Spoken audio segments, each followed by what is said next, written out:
right, everybody, welcome to the Pristine Connections podcast. We are here with Kristen Sanchez. She's one of our newest members, and she's the owner of Change It Up Hair Studio. So we're super excited to have her. Welcome. Thank you. I'm glad to be here. Welcome to the table. Tell me a little bit about yourself. Well, I am definitely an entrepreneur, a single parent. I raised my son by myself with just cutting hair, because that's what everyone tells me. You just cut hair. So, yeah. That's awesome. And I've taught my son, and now he's doing it with me. Which is even better, and I know we'll get a little bit more into that, too. That's exciting. Are you originally from Texas? Yes, born and raised in Texas. Both of my parents are Mexican, so I'm first generation Mexican-American. Okay. So I was raised very, drink water hose outside, stay outside, don't come back in. Until I tell you to. Yeah. That's great. Where in Texas are you from? Were you from the DFW area? I know you moved here, right? Yes. Okay. So I moved here, 4 years ago from Odessa, Texas. It's the oil field. Yes. So if anyone's been out there, it's like there's nothing to do. Bunch of bars, Yeah. oil fields, barbershops. That's pretty much it. And potholes. And potholes. Yeah. My family lives there. They still live there. Oh, my God. Yeah. Now, I always thought my truck was broken out there. Then I came here. I was like, oh, it's fixed. It was the potholes. Oh, my God. Like, ruin your shocks. Yeah. That's crazy. Well, so you said lots of barbershops out there. So tell me how you got into the industry. What made you want to cut hair? Did you want to do anything else outside of that, or did you just want to cut hair? Yeah. Well, when I was in school, I wanted to be like a makeup artist, and my goal was to go to Hollywood and do famous people hair. But that did not happen. I had a baby when I was 19, and I was taking cosmetology school in high school. Oh, great. And so the reason I got into it is because I hated my haircuts. Like, when I would get a haircut, it was so bad all the time. And I was like, no, I don't want to go to the hair salon. Yeah.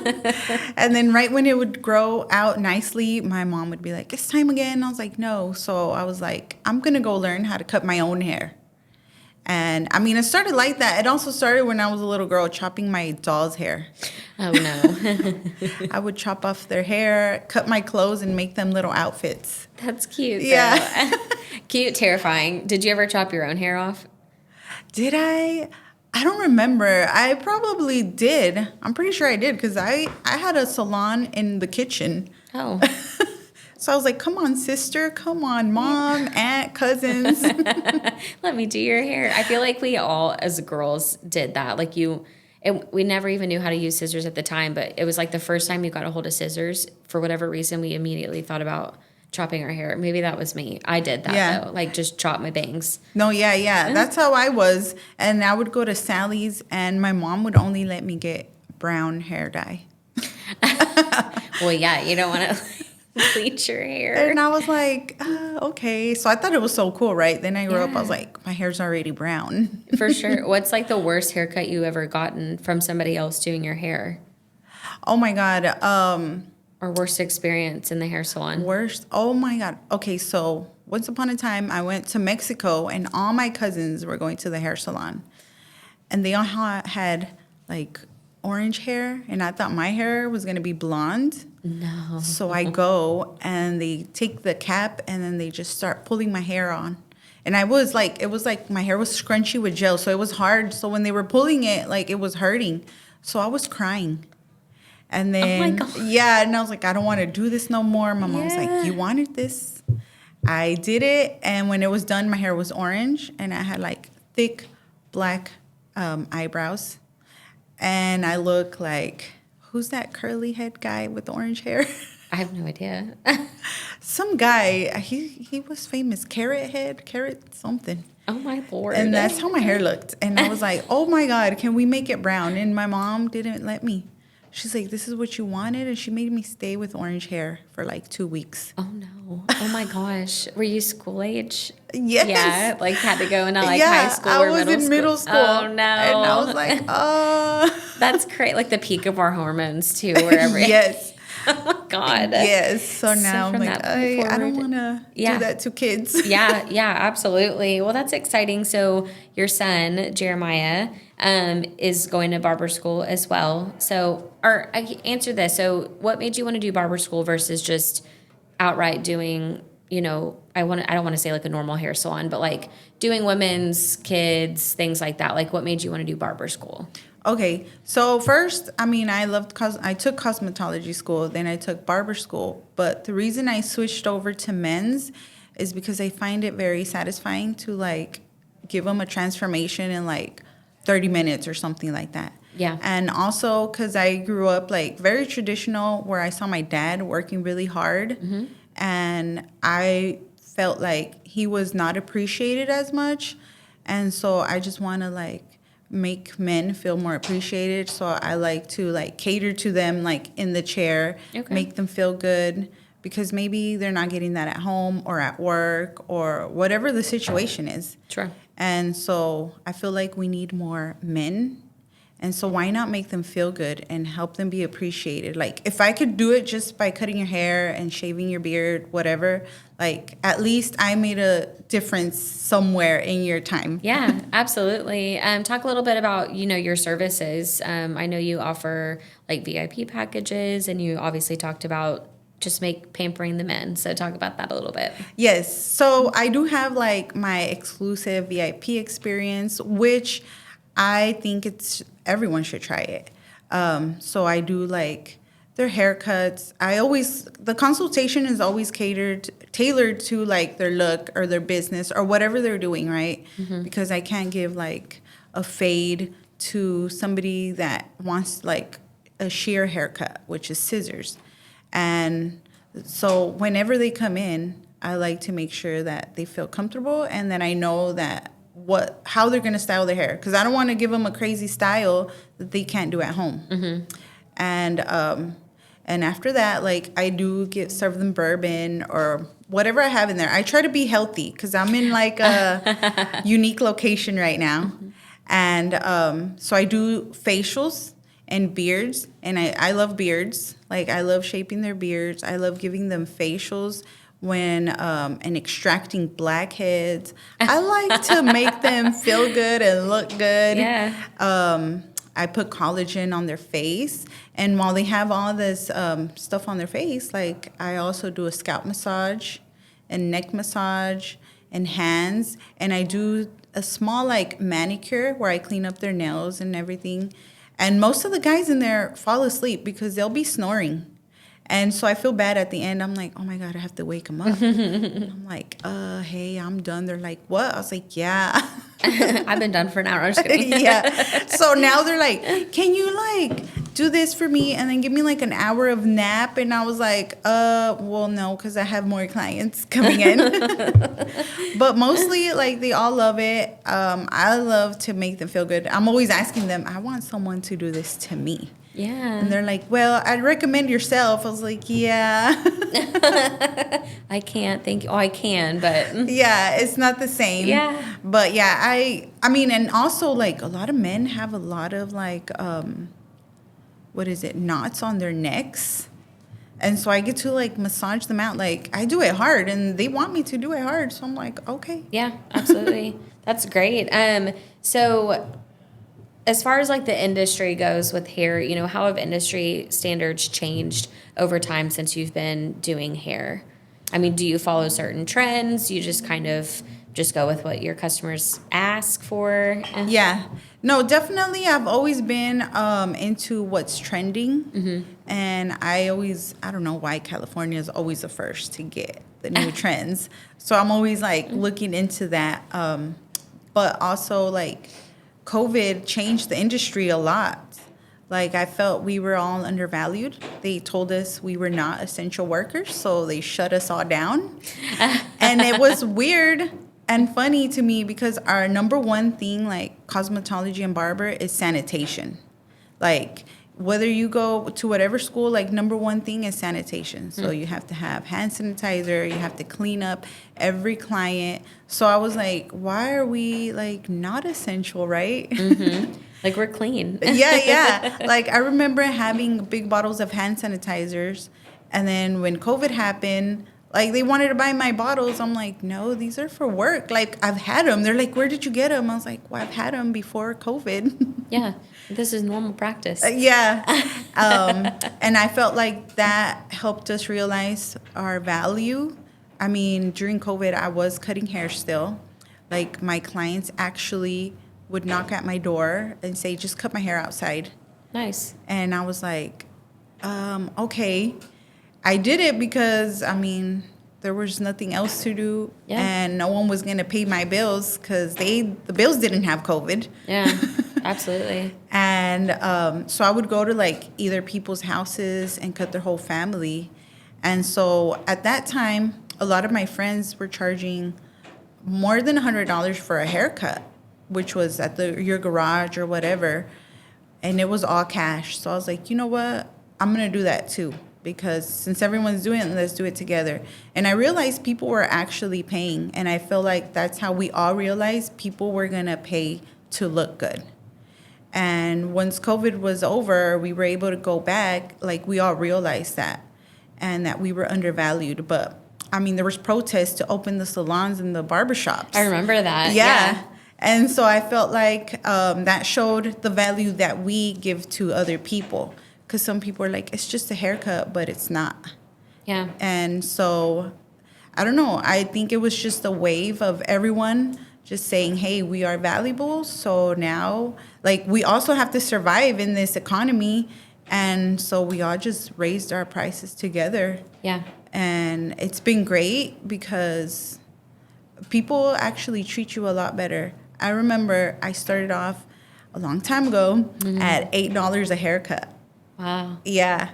And I remember I had a client. I didn't know what an edge up was. This was a long time ago. And that trend hadn't started yet. Yeah. And so I was like, what's an edge up? And oh my God, he was horrible. He made me cry. He's like, you shouldn't be cutting hair. Like, I wanted to quit. Yeah. And I went to the back and I was like, I'm not going to do this no more. But then I had a little boy. So I was like, nope, I can't give up. So I wish I could just meet that man again. Yeah. Like, see, now I don't charge $8 and I know what an edge up is. I wonder if you could ever see him again and just be like, hey, I'm doing great, thanks. Yeah. So I just feel like, and not only do we do haircuts, like, we're therapists, you know? That's true. Yeah. And so I'm like, I have to, I started also, I feel like why we charge more is because we started to do self-care on ourselves. Because we do carry a lot of other people's problems. I mean, we carry joys and laughters and sadness and everything. Yeah. So then I'm like, okay, what do I need to make in my business so I could take care of myself to serve people better?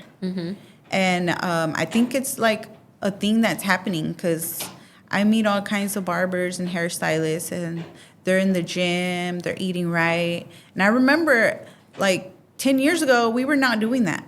Right. We were just like, whatever, we'll eat these chips. Yeah. Or eat late at night and scarf down food. And now we're like taking care of ourselves. So I think that's played a bigger factor because that helps us value ourselves as individual to give other people the best when they come into our chairs. Yeah. That's really good advice too, especially for, anybody that's finishing cosmetology school and about to start their own business. Like, I love that. I do. Yes.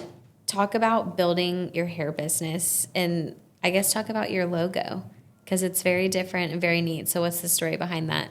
Okay. So my logo, oh my God, I love my logo. If you look at it, like there's a cross in there and there's scissors in there. So that means like God is with me. I'm a believer that Jesus leads me where I need to be and he puts the right people in my chair. And so I just want that to be known that God is in my business and he's in the midst of every decision that I make. Yeah. And not only is it just there, but every morning I pray for my chair and I pray for my clients. Like, God, like, give them money, give them business, health, because, so they can come give me some business too. And so, like, when I got my logo, it was a crazy time. I've been doing hair for like 14 years. In my location, I've been there for 19 months. So before that, I was like in salon suites. And the lady there, like, she wasn't paying the rent for the building, but she was taking our lease. And so she ended up getting us all evicted. And at that moment, like, this new location I'm at, I was like, how am I going to do it? How am I going to get 2 locations just with me? Like, what am I going to do? This lady's like, you can't get out of your contract. And then she calls me on a Saturday and tells me, like, hey, you need to get your stuff out. I was like, what? Like, I just paid my lease. And she's like, well, you need to get your stuff out by Sunday. And I was like, am I being fired? I don't know, right? But I had been praying to God. I'm like, God, what am I going to do? Like, what am I doing here? I also left all my income back home 4 years ago. And I just said, well, let's see. Let's see what happens.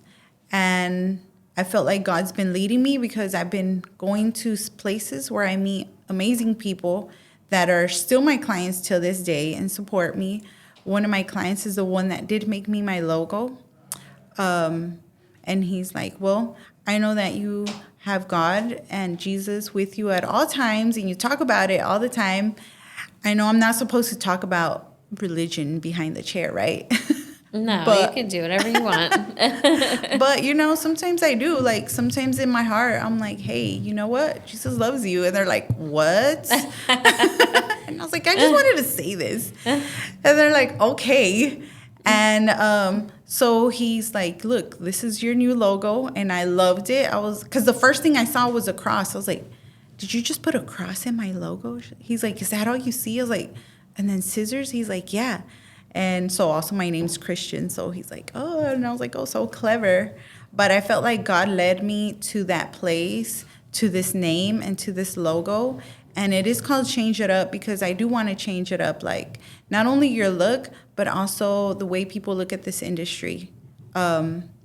This industry is really barber industry by a lot of men. Mm-hmm. And it's hard for women to come up unless, you know, you're taking very provocative pictures and the haircut's tiny. Yeah. Like you see the women's silhouette and I'm like, I don't want them to see that. I want them to see my work. Right. And so I'm teaching my son as well, like, hey, we're not competing, we're collaborating. Right.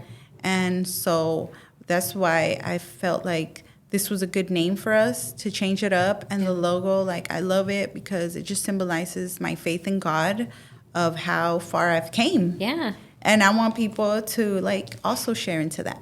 I love that. That's really great.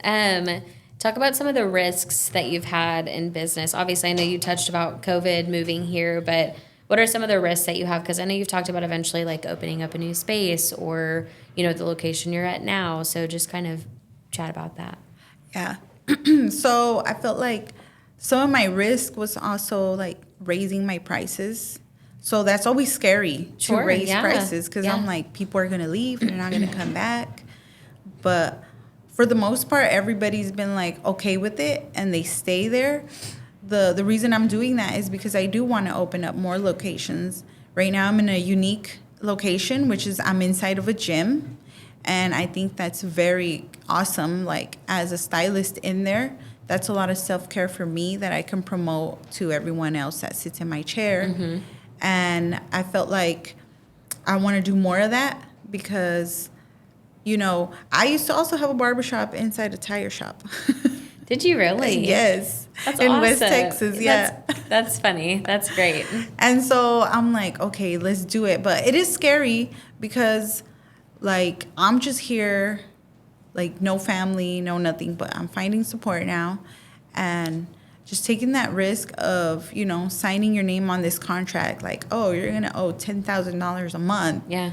And I'm like, oh, my God, can I do this? But if I just put my faith in it, like, I can do it. My next step is to venture off and be like a mobile barber. So that's been one of my things, just building my portfolio here to show, like, hey, can I have a loan for this idea? And that's been one of the biggest risks, just losing all my income and starting from scratch. and just talking to, to strangers to trust me to work on them. Sure. And so trust is a very big factor, like that I have to work to get people behind in the chair with me, because if they don't trust me, they're not gonna come in. Yeah. And so I felt like besides opening shops, like trusting people, like vice versa, them trusting me and me trusting them, I think that's a big factor in my business. Yep. And so that's why I try to like build my community and be more consistent of being out there and intentional on who I speak with. Yeah. Because like I feel like it's easy to get customers, but it's harder to get clients. And so I want my business to have clients and not just customers. Yeah. That's a great point. So I guess what's next for you then? Like, I mean, what are you going to do to have more clients versus customers? What's your vision? So my vision is, honestly, I've never really spent money on marketing. Okay. Because, I mean, I've been doing this for a long time, and it was like passing out flyers and stuff like that. Yeah. And I tried to do that, and it didn't work. And so I am going to invest money into marketing, because I feel like that's what I need to do for the next step. Like, this whole new generation is social media. And I have a hate-love relationship with social media. Yes. But now that I have my son boarding on with me, like, he gets to give me some of these young ideas, right? So he does like TikTok, and I'm just like, oh, how do you do that? And he'll show me, but he says I'm cringe. So I'm like, okay. All the kid lingo. Yeah. And I feel like if I can inspire like young barbers to be like entrepreneurs, not just a barber, but like a businessman, a businesswoman, like that's my goal, is to inspire the young generation to do this and to be able to take care of themselves. Because as having a 6-year-old and having a son when I was really young, like I wish I had somebody to like tell me, hey, you should not do that. You should do it this way.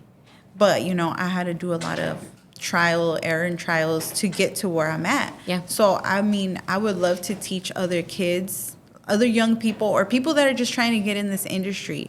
And that's been one of my things. Of course, I would love to be an instructor and have a school eventually. So that's one of my goals.